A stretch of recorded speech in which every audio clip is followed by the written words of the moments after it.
Shalom, sungguh senang bisa berjumpa lagi dengan saudara sekalian untuk membagikan firman Tuhan, untuk menjadi bahan renungan saat teduh bagi saudara sekalian.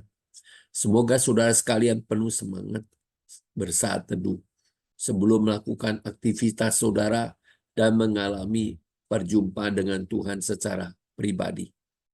Firman Tuhan hari ini saya beri tema adalah mengasihi sesama manusia.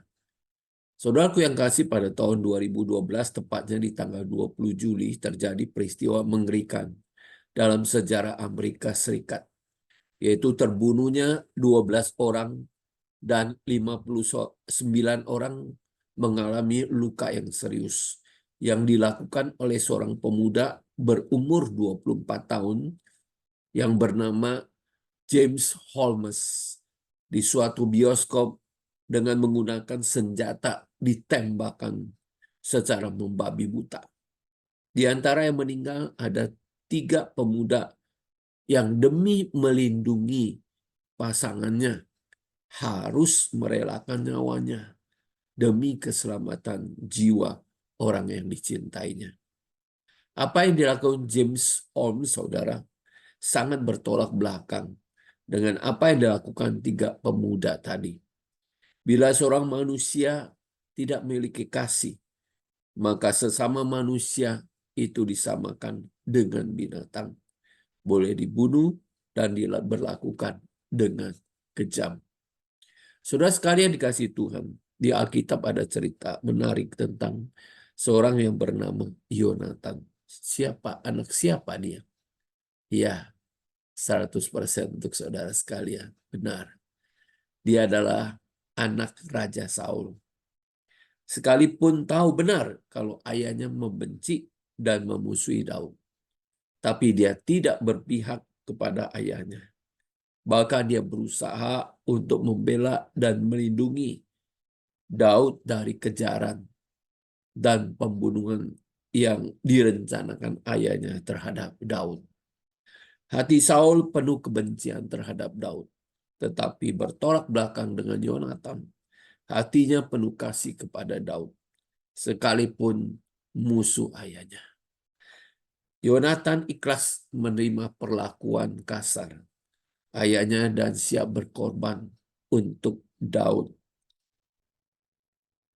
sebagai sesama manusia dan bahkan menjadi sahabat baginya.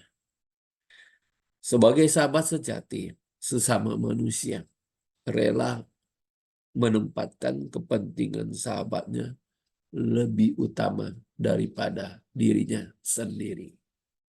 Saudara sekalian dikasihi Tuhan, pasti sudah membaca atau mendengar khotbah tentang perintah Tuhan Yesus yang tertulis di dalam Alkitab Injil Yohanes 15 ayat 12 sampai 14. Inilah perintahku, kasihilah seorang terhadap yang lain, sama seperti aku telah mengasihi kamu.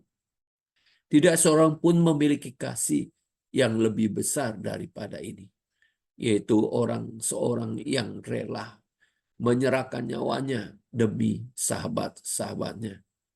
Kamu adalah sahabat-sahabatku ketika kamu melakukan apa saja yang kuperintahkan kepadamu.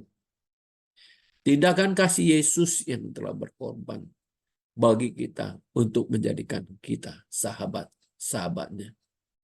Yang sesungguhnya tidak layak dikasih menjadi layak. Yang tidak benar dijadikan benar. Ingatlah juga kita telah menerima belas kasihan Tuhan.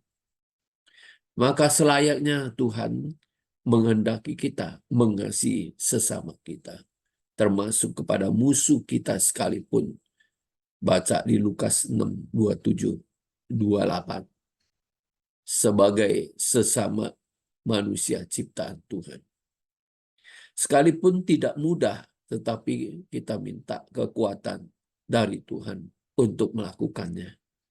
Kenapa saudara Tuhan memerintahkan kita melakukan perintahnya?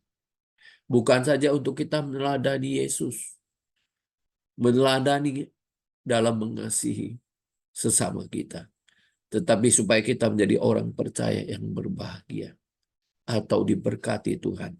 Lukas 11 ayat 25.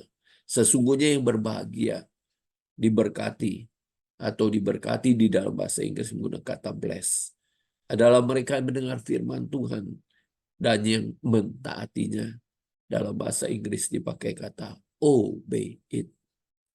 Selamat beraktivitas, Immanuel. Segala kemuliaan hanya bagi Tuhan. Amin.